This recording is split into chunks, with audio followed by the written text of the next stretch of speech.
Hey everybody, welcome to the Face-to-Face Ministries podcast, the #1 resource for learning what it means to have a healed heart, connect more deeply with Jesus, and experience true and lasting transformation in your life.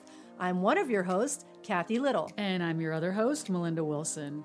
Please hit subscribe so you don't miss the fresh content we're continuing to release. And while you're at it, we greatly appreciate your help in getting the word out by giving us a 5-star rating and leaving a quick review. You can also keep up with us by following our social media by searching face-to-faceministries.org on Facebook. That's no spaces, no numbers, and no caps. And on Instagram at face-to-face-min, and that's all one word. We want to invite you to join us in our free face-to-face heart healing network and in our premium network.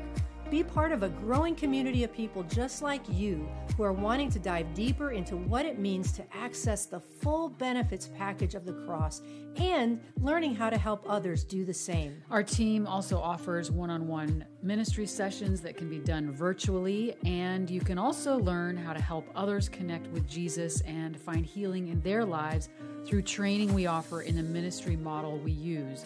And for more information about all of the resources, trainings, and events that we offer, visit face-to-faceministries.org. And while you're there, please sign up for our newsletter. All right, so let's dive into today's episode. Hey, everyone. Welcome to episode 120. Woo-hoo! 120.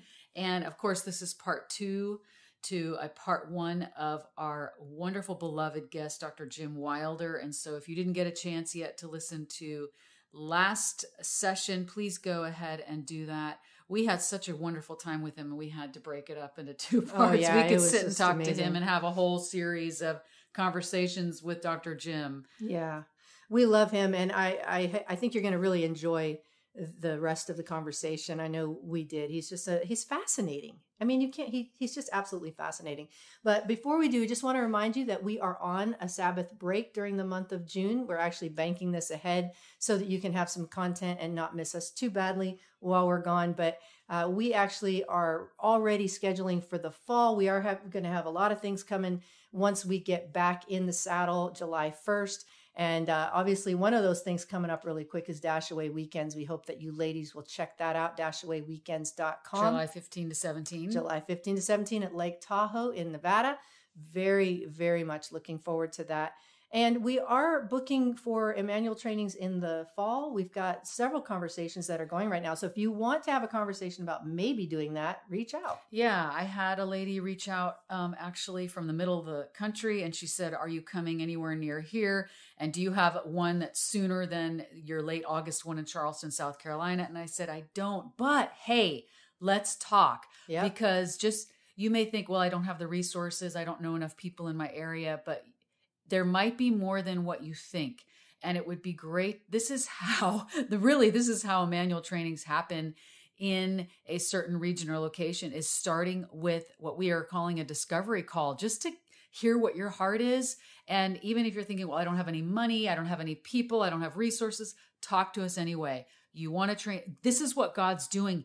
He wants this training in your area more than you do even, and more than we do, even though we share Dr. Carl Lehman's vision and passion and desire to get this out into the entire world. So you can be a part of that. You can be a part of that. Reach out, let us know, say, I'd love to have a training in my area, but I have no idea how to start or where to start. Let us know. We have the ability to travel. Yes. And we do a lot. and just to give you information and details and help you resource it. And with all the logistics, let's talk. Yes.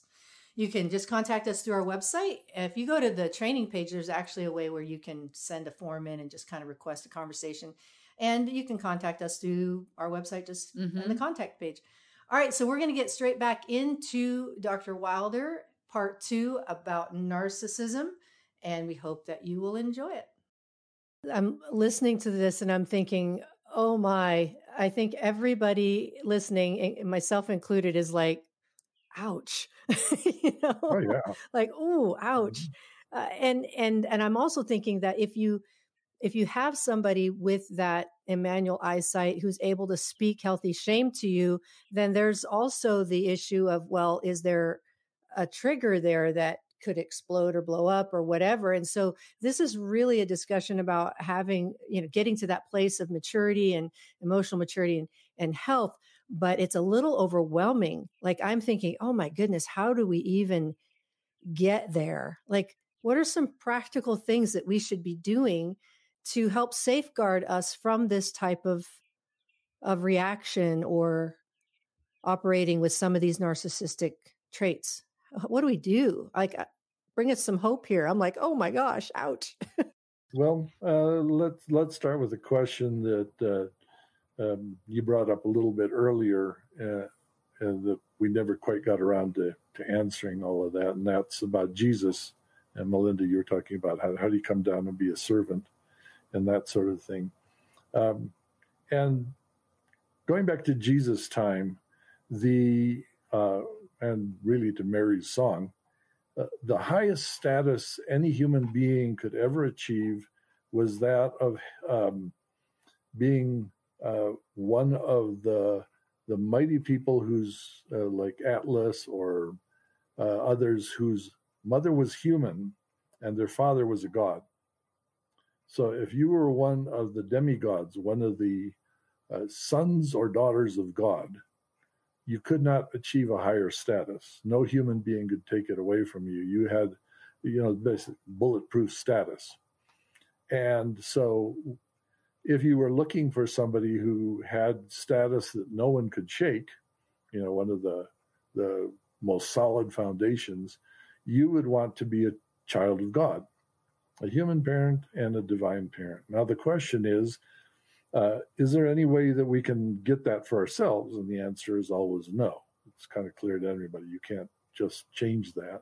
You would have to be adopted by a God who would call you his child. Now, if you had that, you have bulletproof status. No one on earth can shake it. Ooh. No activity can shake it. Nothing that, no job you've asked to do could shake it.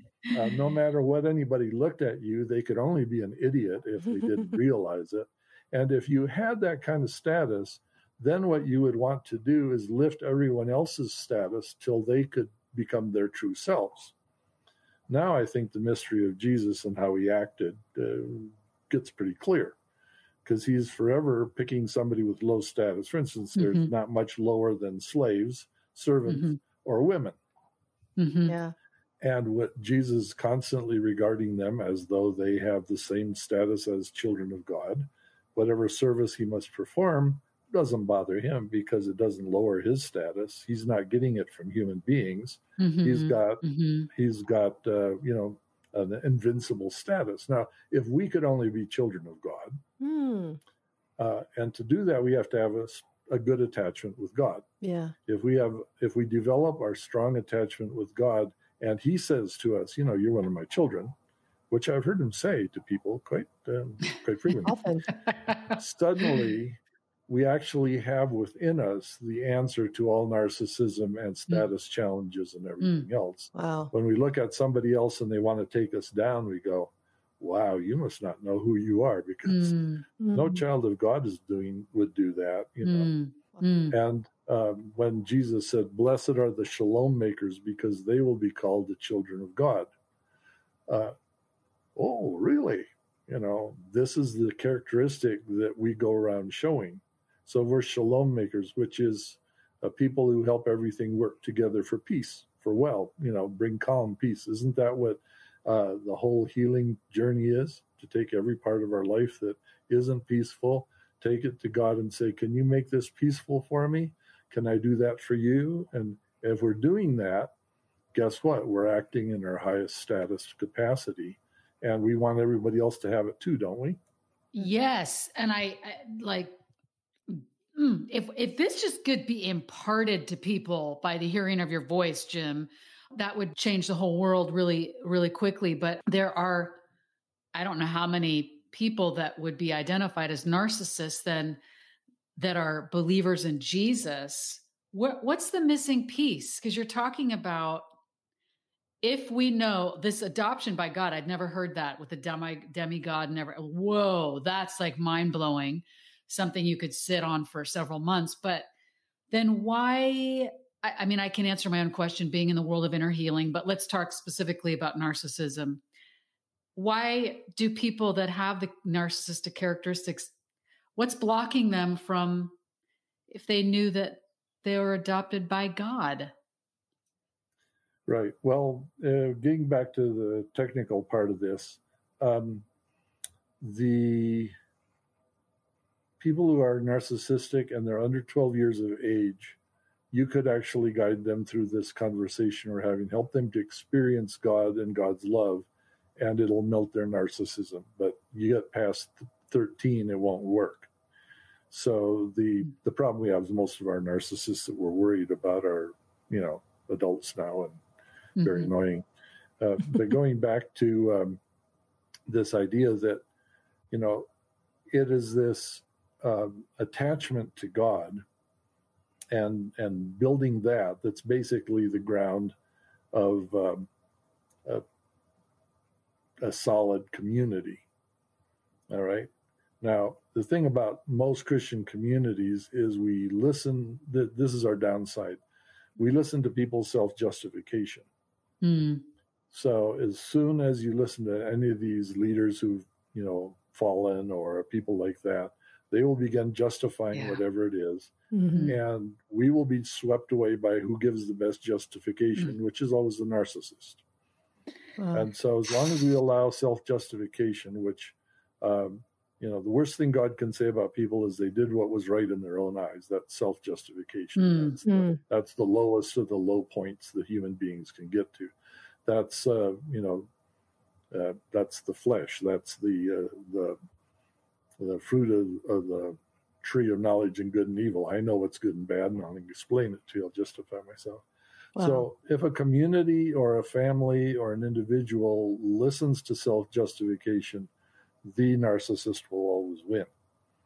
But the other side of it, and we really don't have time to really talk too much about that item right here, but the other side of it is that once you're past age 13, your identity is formed by your group, not from my individuals. So one-on-one, I will never change my identity to anything better. And since a narcissist will already figure they're better than you anyway, so one-on-one, I'm always going to win.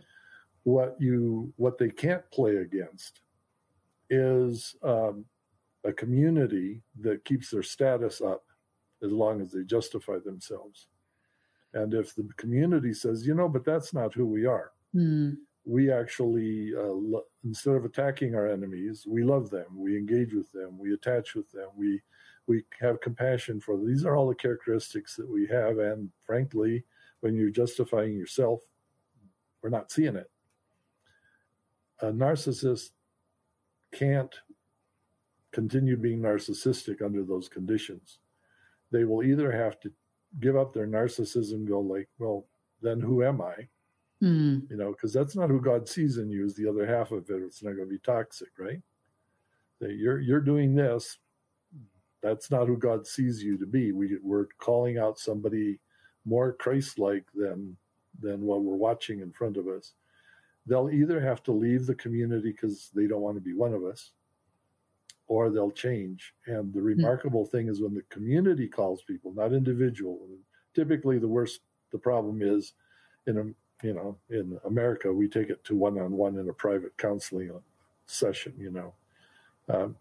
But if the community says that isn't the case, or if they hear it directly from Jesus, I remember one particular case. I was in Chile, and there was a terribly obnoxious, racist, narcissist leader there. And we had them all stop and, work through a little Emmanuel process. What does Jesus want you to know?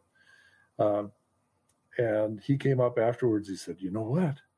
Jesus told me I have been a fool, and he did it without hurting my feelings. And look what I've been doing. And as I watched him for the rest of the week, he actually was beginning to respect and raise the status of others instead of take them down, which he had done for the previous 20 years as leader there. And so I thought, well, God had a way of saying something to him. And if God's community has that same way, we know what God wants to say to you.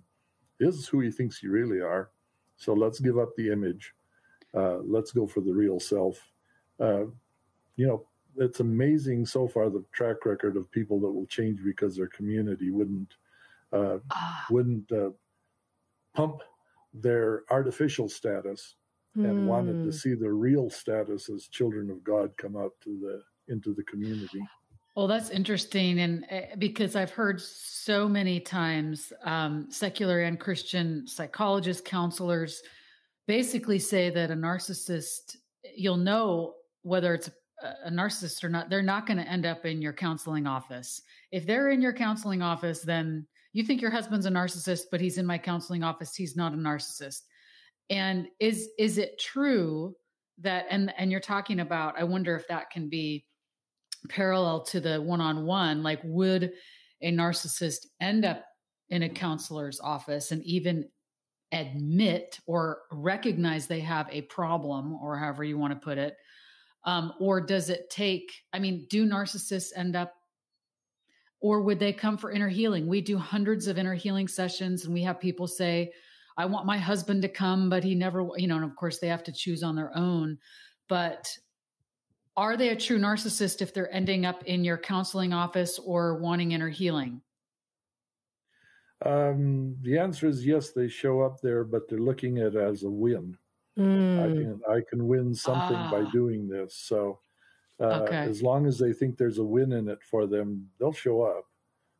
And they might even admit to narcissism. They just won't admit to it as a problem. Yeah. It's like, oh, yeah, well, that's how I am, but that's because I'm a winner.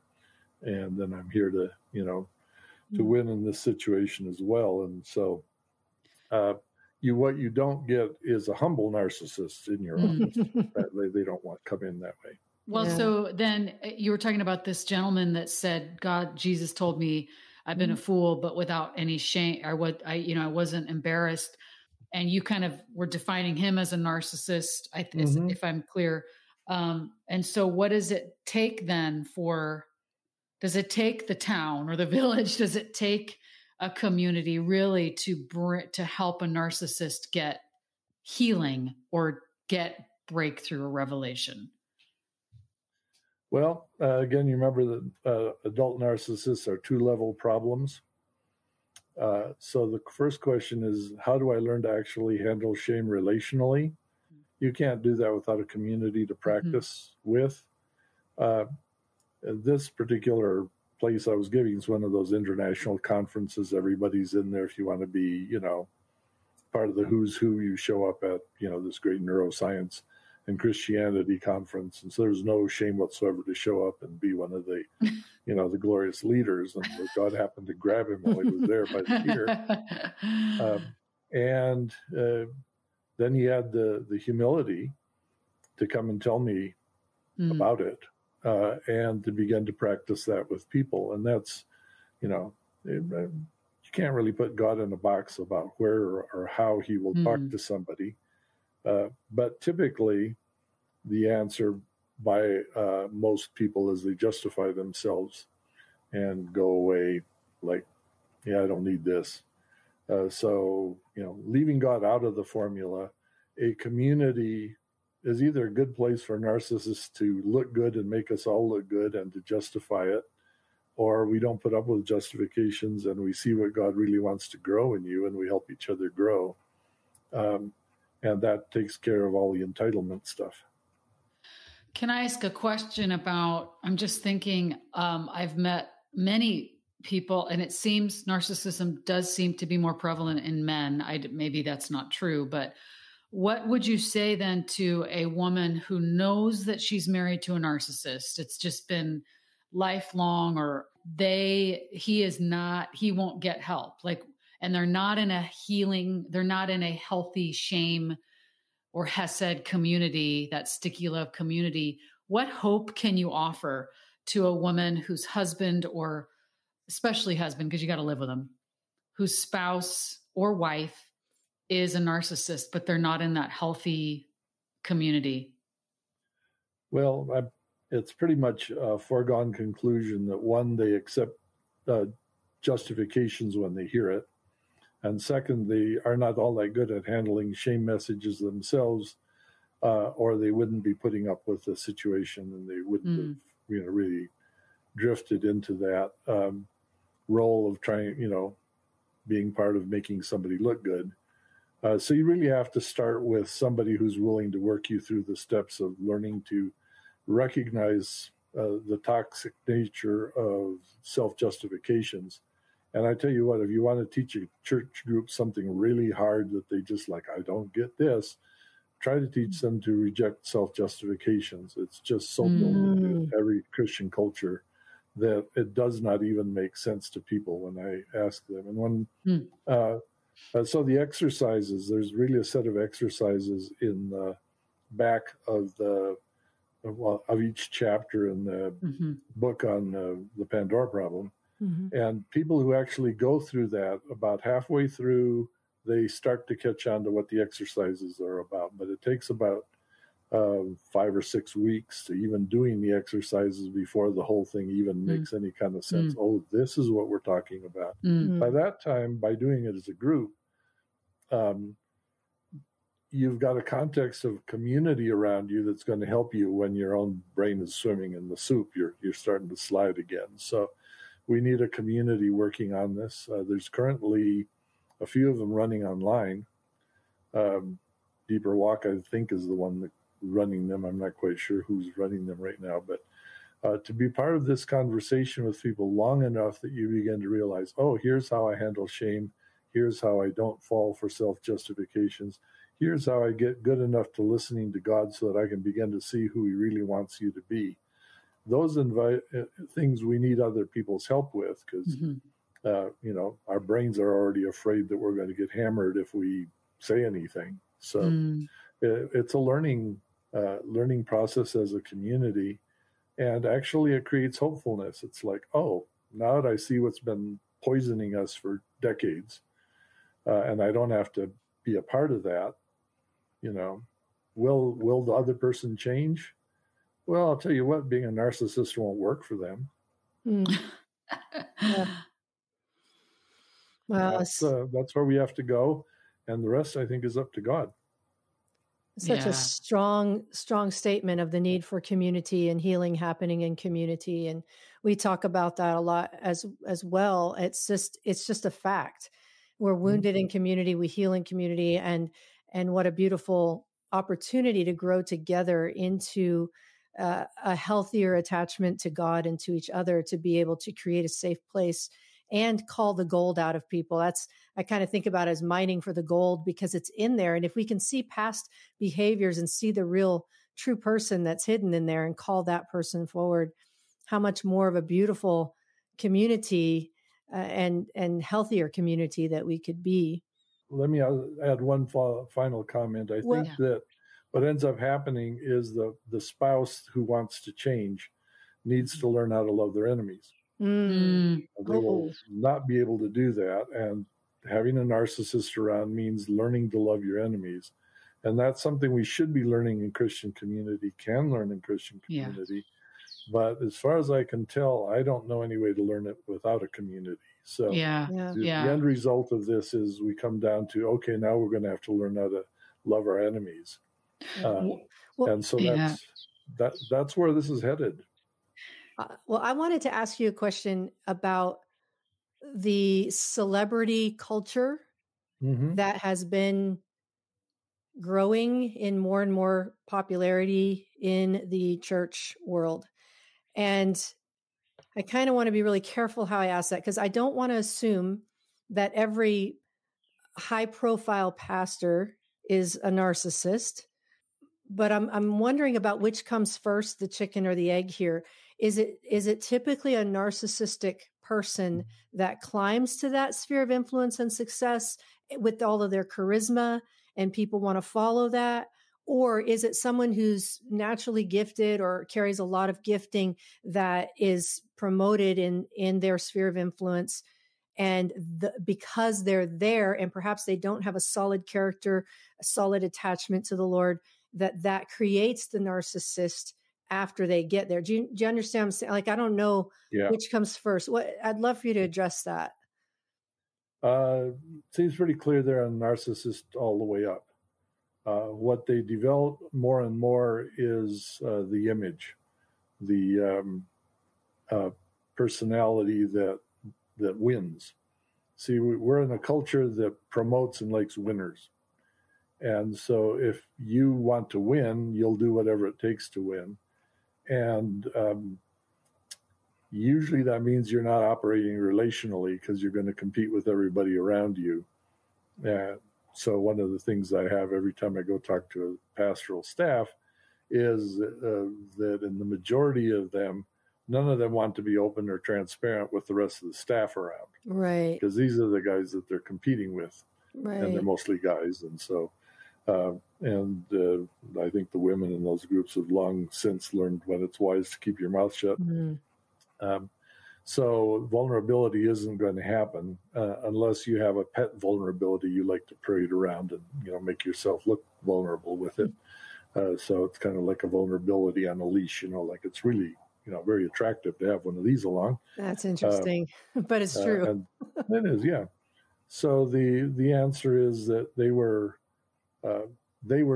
looking for a position, they were looking for a chance to succeed. And since we consider the church kind of like an organization, then we're looking for successful people at the top. We're not looking for people who are relational and they're, going to keep their relationships with everybody. We're going to get rid of the person who's just making friends and, keep the person who's going to, as the Mars Hill story goes, the pastor says there's a lot of people under the bus.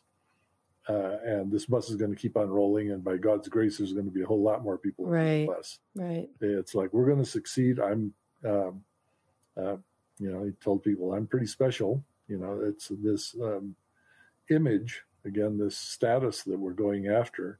And we're going to have a high status church. And anyone that interferes with our success, we're going to cut them. It's not relational. It's, I think, industrial, or at least I think it was traced maybe to IBM. I'm not sure, one of those big corporations. They were always going to cut the lowest 5% that was not performing and replace them with better performers. And that's how they were going to maintain their image. And that is taken over in the church. That's actually the active ministerial model for megachurches. Every year, let go your lowest 5% of underperformers, and let's replace them with higher performers, and we'll keep this bus rolling.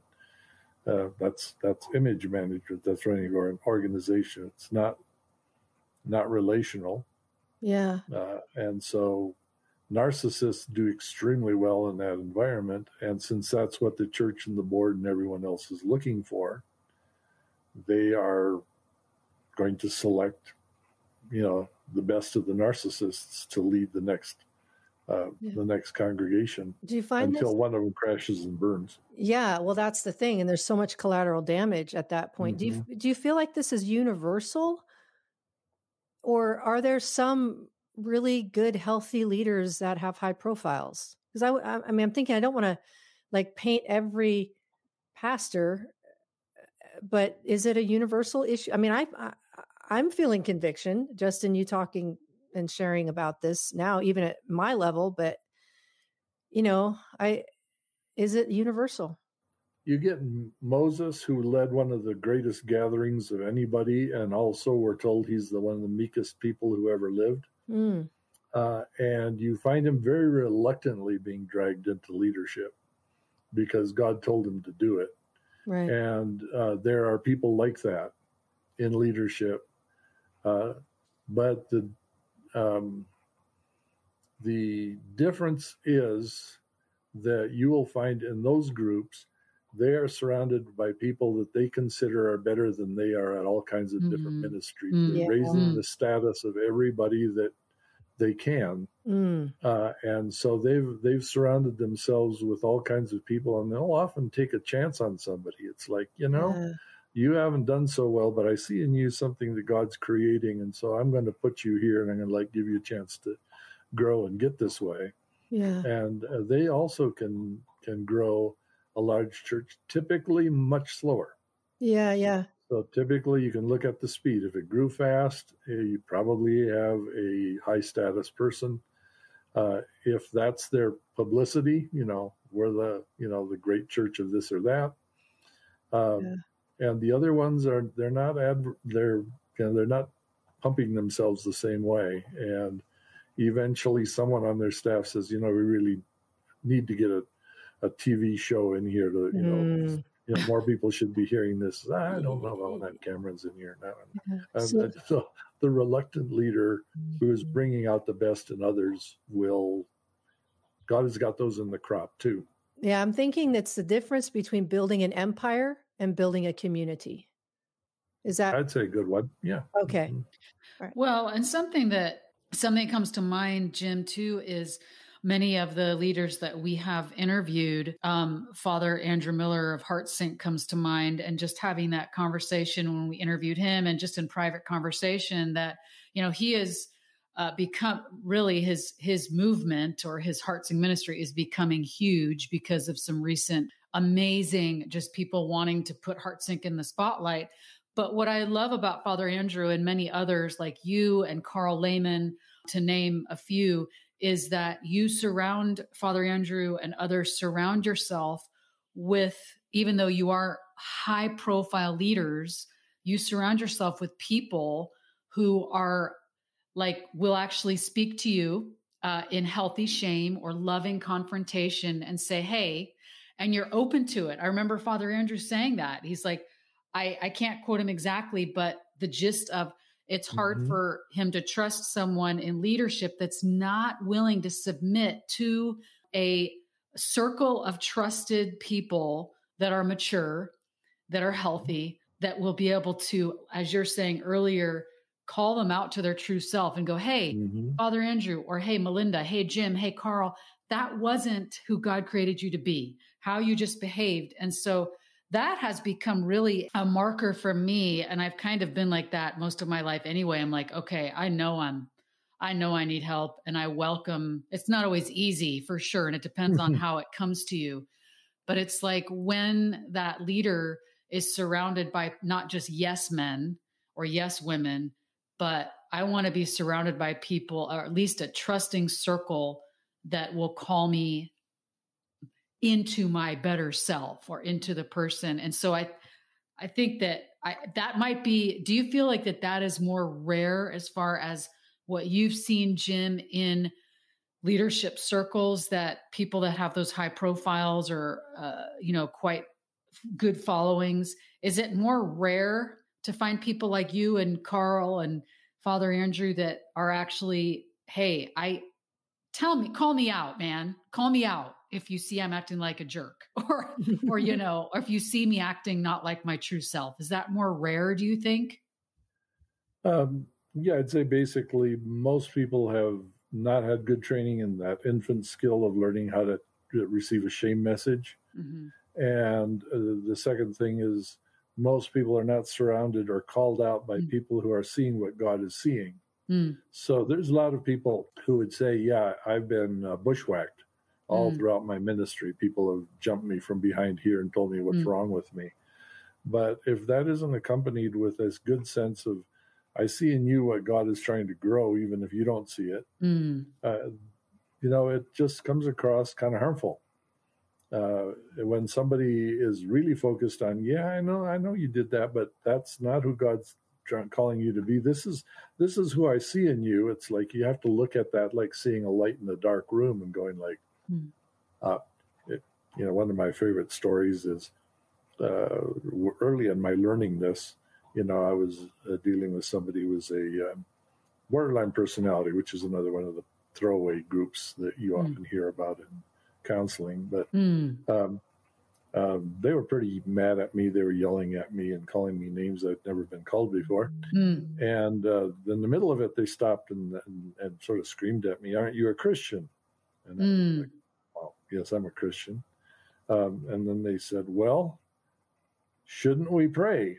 And I'm thinking, you're yelling at me. Why should we pray? And they said, because I heard that Christians pray when we're in trouble, and we're in trouble now. So like, well, there's logic to this that you just can't beat. But, I don't know how to pray when I'm being yelled at and Right. people are mad at me and stuff like that. So I haven't grown that bit of maturity yet, but it was very interesting that even having somebody call out my Christian self at that moment was a big breakthrough for me. It's like, oh yeah, when I'm really upset and I think you are just as unpleasant as anybody I ever met, that is when I really need to see you the way God does. And, what does he see right now? Well, I'm clueless, really, quite frankly. I remember a couple, they came into my office, they started arguing like crazy. They were just yelling, going on at each other. I tried to interrupt a few times, but they made my head spin. So I got up and walked out of the office like I can't even think straight with that much noise going on. What am I supposed to do? I guess I'm the counselor and they're here and I'm supposed to go back in there and help them. I'll help them. I don't know, but I'm going back in. I went back in, sat down. They kept yelling as though I hadn't gone anywhere. I had my head spinning again. I walked out again. I gave myself a little talk. I'm the counselor. I'm going to go back in there. Eventually, I think the third time they said, why do you keep walking out of here? And it's one of those things. I don't know who I was under those conditions, Wow. There wasn't anybody to tell me. They didn't do this in counselor training. And that was before I learned to talk with God about everything in counseling. So I'm trying to figure it out as a human being. I'm sort of lost. So, it's one of those things, again, that in a group that's learning to listen to God when we're in some kind of trouble, we want to see how God sees things, right? Isn't that sort of the Emmanuel process? It's the basis of all the healing prayer. Yes. Like, here's a real mess. Let's see where God is and how he sees it. That's the innate skill that needs to be built into all of these communities. If every time it's a mess, we go back and see how God sees it, instead of leaving you in that mess, we'll see, but Jesus sees this, or he sees that, he sees the other, he sees value in you. You're not his enemy. You feel like my enemy,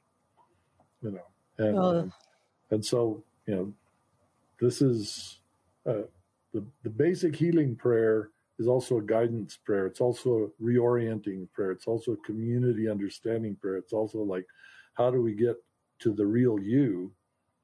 And, that's why Paul tells Titus, teach the older women not to be devils. And wow, devils, what's the modern translation for that, Jim? It's been translated a whole lot of different ways, but basically what he means is teach them not to be accusers. Accusers say that whatever you're doing wrong is your real you. The Holy Spirit says you've forgotten your real you. Whoever God's creating in you is the eternal you. So teach the older women that when they look at somebody who's forgotten who they are, not to say, oh, I know who you really are. You're a rotten so-and-so, because that was the culture that they grew up in. We have to look at somebody who's our enemy, emotionally, and say, they really have lost who the real self is. I'm going to find out from Jesus who that is and how to call it back. Now, we do that as a community. Suddenly things change. Transformations happen. So much to unpack, man. Listen, we need to have part 17. Well, let me give you a hint about where we go to the next, maybe with me. Yes, let's do it. My next book has just been accepted by the publisher this week, and it's on enemy mode thinking.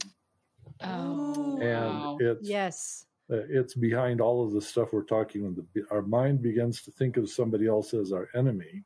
Yeah. Now it's usually because they're lowering our status, and the usual response is, "I'm going to win. I'm going to lower your status."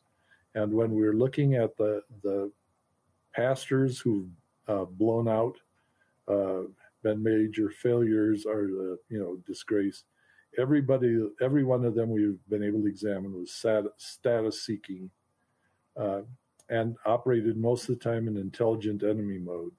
Like, everybody else is not really on my side. I'm just going to have to use them in some way, and I'm going to create an artificial self. And one of the things we've been working on is, where does that grow in the brain? What's the difference between an artificial self and a true self? And for instance, people who do Emmanuel prayer out of their artificial self usually have a pretty glorious view of what Jesus did, but check with them in a day or two, and there's been no change or healing. Yeah. If you get the real self involved, then changes are permanent, and you get real growth. And so the problem we see is that most people who are building an artificial self, and it's one of the best ways to succeed and get to the top of anything, are also in an enemy mode. It's them against the world.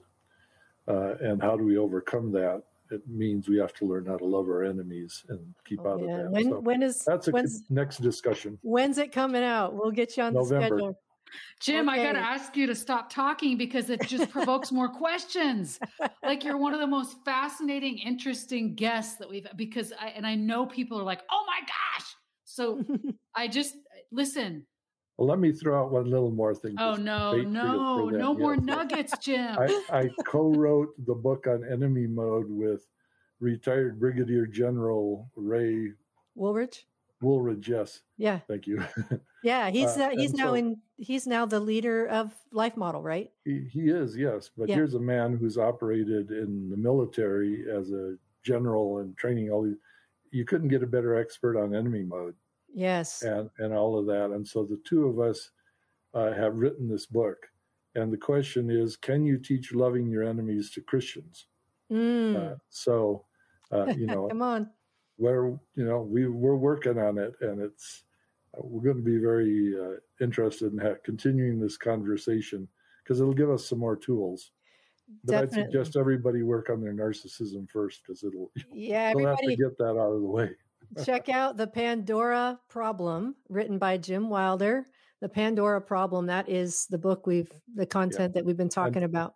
Do it in a group because reading the book doesn't change a thing. Yeah. Okay, good advice. Good advice. Thank you, Jim. Thank you. Oh my gosh.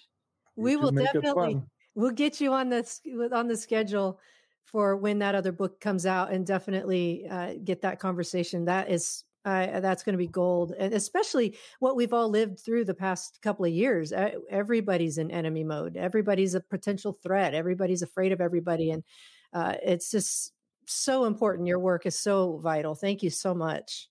Great to be with you. And thank you. Glad to have people who are holding this conversation on a larger and larger scale.